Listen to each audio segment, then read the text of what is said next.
உலகெங்கும் பரவி வாழக்கூடிய பன் டிவி நேயர்களுக்கு வணக்கம். டீப் ஸ்டேட் உலக அரசியலில் எவ்வாறு தாக்கத்தை ஏற்படுத்துகிறதோ அதேபோல் பன் டிவியின் செய்திகள் நம்ம ஊர்ல மிக பெரும் அதிர்வலையை ஏற்படுத்தி வருவதாக தி டைம்ஸ் நாளிதழ் புகழாரம். எல்லாம் நேயர்களாகிய உங்களால் சாத்தியம். இது புகழ்ச்சி அல்ல, சத்தியம். இன்றைய முதல் செய்தி, தாவேகாவிற்கு விசில் சின்னம் ஒதுக்கப்பட்டுள்ள நிலையில் குப்பை அள்ளும் தூய்மை பணியாளர்கள் இனி விசில் பயன்படுத்த தடை என்ற செய்தி அரசியலில் 4.5 ரிக்டர் அதிர்வலையை ஏற்படுத்தியுள்ளது. ஏற்கனவே தாமரையை கோலமாக போடுவதற்கு கூட தடையுள்ள தமிழகத்தில் இப்போது விசிலுக்கும் அந்த நிலை வந்துவிடுமோ என்ற பீதியில் பலருக்கு விசில் வைரல் என்ற புதுவித நோய் தேர்தல் காலத்தில் தீவிரம் அடையும் என அனுபவம் இல்லாத அரசியல் நோக்கர்கள் அறிவித்துள்ளனர்.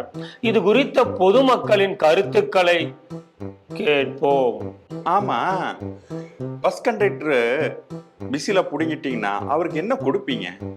சரி, ஸ்கூல்ல பிடி வாத்தியார் வாயில என்ன கொடுப்பீங்க? நல்ல வேலை, தேர்தல் ஆணையம் அவங்க கட்சிக்கு குடும்ப கட்டுப்பாடு சின்னத்தை ஒதுக்கி இருந்தா இவங்க நிலைமை நினைச்சு பார்த்தா சிரிப்பா வருது. மக்கள் மனசுல ஈஸியா போடுற சின்னத்தை ஒதுக்கி ஒன்றிய பண்ற சதி எங்களுக்கு இது. நாங்க பார்க்காத சதியா பல வருஷமா பல சதியை பார்த்துட்டோம். இதெல்லாம் சூரியன் முன்னாடி ஜுஜிபி. பிகிலே கப்பு எங்களுக்கு தான், நாங்க வேணா ஊதுறோம் உனக்கு சங்கு, விசில் இல்ல. அடுத்த செய்தி, மூத்த திமுக கழக நிர்வாகி, எனக்கு 2 கப்பல் தான் இருக்கு, எனக்கு கடன் கொடுத்த கம்பெனியின் முதலாளி என் மகன் தான் என்பது எனக்கு தெரியவே தெரியாது என அப்பாவித்தனமாக கூறியுள்ளார். சாதாரணமாக வாழ்க்கையை தொடங்கிய அவரை பார்த்து கேள்வி எழுப்பும் இவர்கள் Bill Gates, Elon Musk, Sridhar Vembu, Sundar பிச்சையை பார்த்து வினா எழுப்ப தைரியம் உள்ளதா?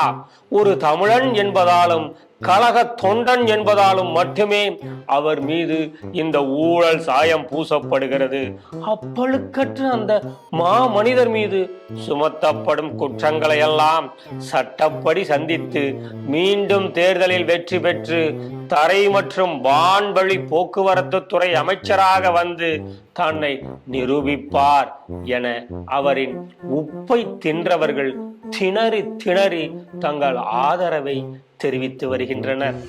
அடுத்த செய்தி, அப்பாவி போல் முகம் கொண்ட ஒருவர் ஹோட்டலில் செய்யும் அலப்பறை தற்போது இணையத்தில் வைரலாகி வருகிறது. அது என்ன என்று பார்ப்போம்.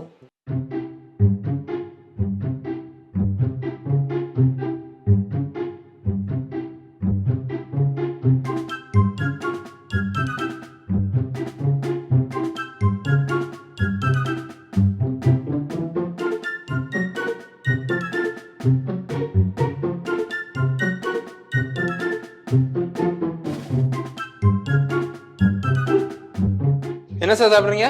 என்னையா இருக்கு?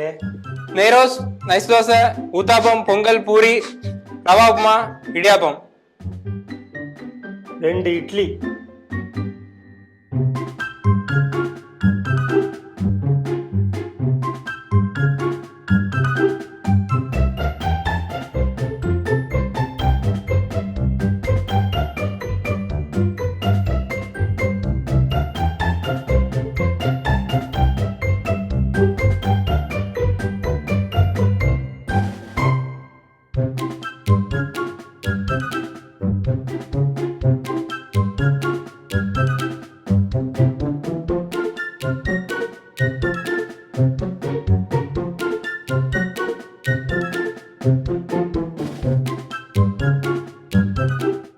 The next day. என்ன வேணும்? என்னெல்லாம் இருக்கியா? நெய் ரோஸ்ட்டு, நைஸு, ஊத்தாப்பம், பொங்கல், பூரி, ரவா உப்புமா, இடியாப்பம். எல்லாம் இருக்கு. உங்களுக்கு என்ன வேணும்? எல்லாத்துலயும் 2 செட்டு கொண்டு வா. சாக்கா குறையா? யோ ஐட்டத்தை கொண்டு வா. பில்லு 724 ரூபா ஆச்சு. கொண்ட பணம் கொடுக்குறேன்ப்பா. காசு எங்க வச்சு? எந்த பாக்கெட்ல வச்சேன்னு தெரியலையே. எந்த பாக்கெட்ல வச்சேன்னு தெரியலையடா. மச்சான் பர்ஃபார்மன்ஸ் போதும், பில்லு கொடுத்தாச்சு, செட்டில்மெண்ட் பண்ணிச்சு, போலாமா? போவா. Several days later. வணக்கங்க. பொண்ணு விடுங்களா மாப்பிள்ள விடுங்களா? நான் மாப்பிள்ள விடுங்க. 300 கிலோமீட்டர் தூரத்துல இருந்து வரோம். நீங்க? பொண்ணு வீடு பக்கத்துல. காலையில இருந்து ஒண்ணுமே சாப்பிடலங்க. நல்லா வெயிட்டா ஒரு கட்டு கட்டணும்னு வந்திருக்கேன்.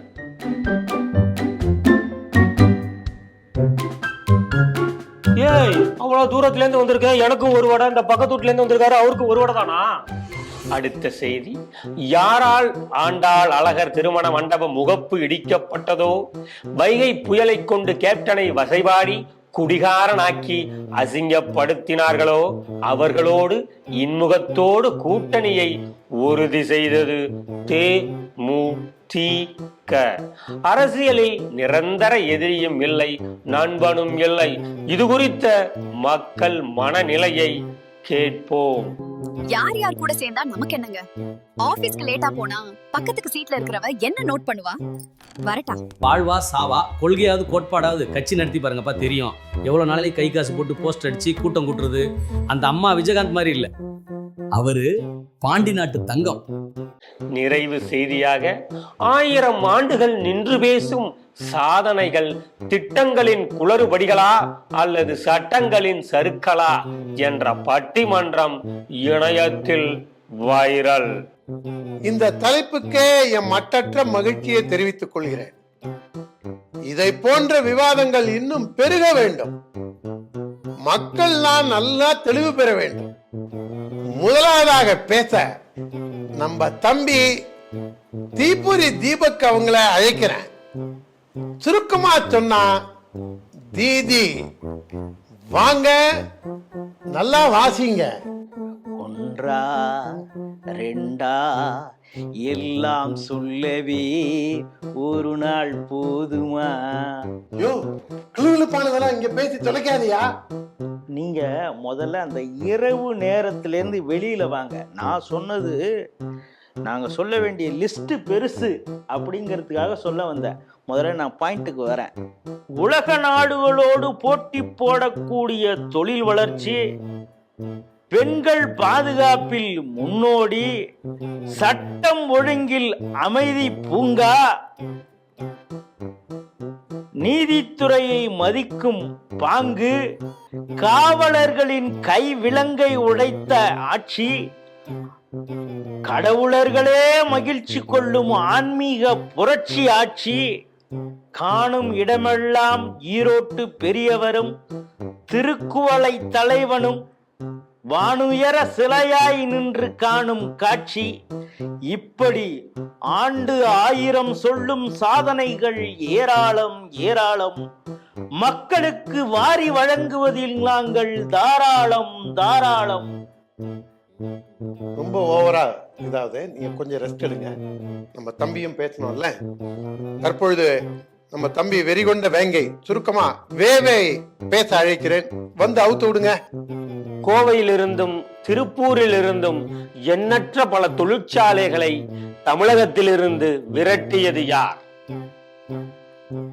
சிறுமிகள் முதல் கிழவிகள் வரை, பள்ளி சிறுமிகள் முதல் பல்கலைக்கழக மாணவிகள் வரை யாருடைய ஆட்சி காலத்தில் பாலியல் தொல்லைகள் அதிகரித்தது? அரசியல் படுகொலைகள், ஆம்ஸ்ட்ராங் கொலை, எண்ணற்ற என்கவுண்டர்கள், கோயமுத்தூரில் கார் சிலிண்டர் குண்டு வெடிப்பு யாருடைய நிர்வாகத்தில் நடைபெற்றது? எவன் அப்ப வீட்டு காசுல கோயிலுக்கெல்லாம் கும்பாபிஷேகம் பண்ணிட்டு சுய பெருமை தேடுறீங்க? ஹிஜாப் போராட்ட காலத்துல பொதுவெளியில் வந்து நீதிபதிகளை மிரட்டுவேன் என்று சொன்னது யார்? வஉசியையும் பாரதியையும் விட ஈரோட்டு கைத்தடிக்காரரும் மஞ்சள் ஆசாமியும் தமிழ் மானுட சமூகத்திற்கு செய்தது என்ன? தமிழை அரசியலாக்கி காசாக்கி ஒருவனுக்கு ஒருத்தி என்பதை பாழாக்கி உங்கள் குடும்பத்தை வளமாக்கி தமிழகத்தை சுரண்டியதில் நீங்கள் தாராளம் தாராளம். பிரமாதம் ஐயா, பிரமாதம். இதெல்லாம் தாண்டி 1000 ஆண்டு பெருமை பேசுறதுங்கிறது